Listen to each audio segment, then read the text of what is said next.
Pernah kebayang nggak sih, gimana caranya teknologi bisa mengubah cara kita belajar hukum agama yang usianya sudah ratusan tahun? Nah, di Indonesia ada sebuah inovasi keren yang sedang melakukan hal itu, dan ini benar-benar mengubah permainan.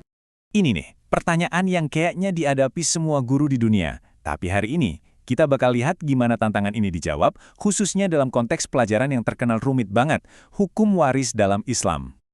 Oke, jadi masalahnya apa sih? Semuanya berpusat pada satu topik yang dikenal sebagai hukum waris Islam, atau nama kerennya, faraid. Ini bukan matematika biasa loh. Bayangin aja, ini tuh kayak sebuah sistem pembagian yang super detail di mana setiap orang dalam silsilah keluarga punya aturan mainnya sendiri. Dan semuanya sudah tertulis dengan sangat presisi di dalam kitab suci. Rumit kan? Coba deh lihat berbagai kemungkinan ini. Bagian warisan buat suami aja bisa beda, cuma gara-gara ada atau enggaknya anak. Sekarang coba bayangin kalau harus ngitung ini manual buat keluarga besar dengan banyak skenario. Nah, inilah yang bikin faraid jadi tantangan besar. Nah, untuk menghadapi tantangan kayak gini, sistem pendidikan di Indonesia nggak tinggal diam. Mereka memulai sebuah transformasi besar-besaran. Dan ini bukan cuma perubahan kecil-kecilan ya, ini adalah strategi nasional yang masif, digerakkan langsung oleh dua kementerian besar. Tujuannya satu, mempersiapkan seluruh generasi siswa untuk menghadapi masa depan.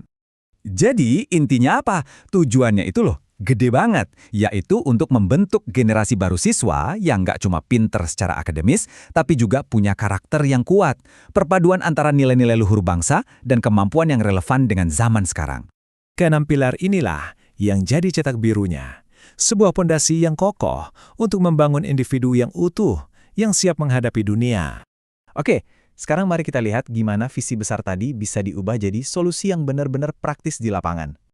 Pendekatan barunya ini jelas banget ada 3 langkah utama. Pertama, kita cari tahu dulu masalahnya apa. Kedua, kita bikin alat yang pas pakai teknologi. Dan yang ketiga, kita ajak siswanya langsung terlibat.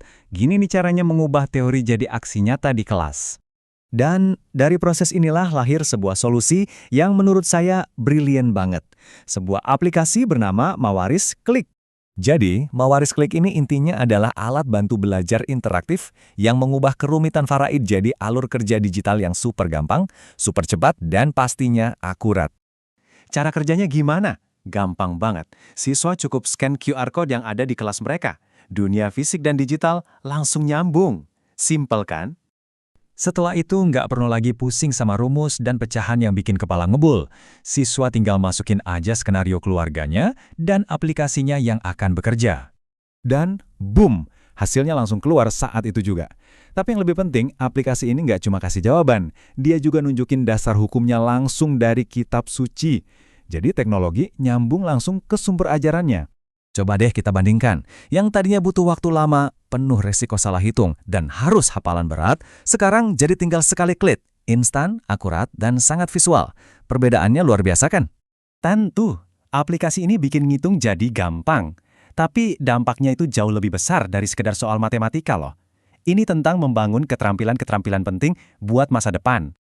Nah ini dia kenapa inovasi ini penting banget. Ini adalah cara cerdas menanamkan skill yang relevan untuk abad ke-21 langsung ke dalam inti kurikulum pendidikan agama. Keren banget. Dan apa kata para siswanya? Dampaknya terasa langsung. Sesuatu yang tadinya rumit sekarang jadi bisa diakses, dan proses belajarnya jadi terasa jauh lebih memberdayakan buat mereka. Ini semua membawa kita kembali ke tujuan besarnya, menggunakan alat-alat inovatif seperti Mawaris Klik untuk benar-benar mewujudkan profil pelajar Pancasila. Kasus Mawaris Klik ini nunjukin satu hal yang penting banget. Ketika teknologi yang tepat bertemu dengan tradisi yang kaya, hal-hal luar biasa bisa terjadi. Ini bukan cuma soal sebuah aplikasi, ini soal masa depan cara kita belajar. Pertanyaannya sekarang, buat kita semua, inovasi apa lagi ya yang bisa kita ciptakan untuk generasi penerus kita?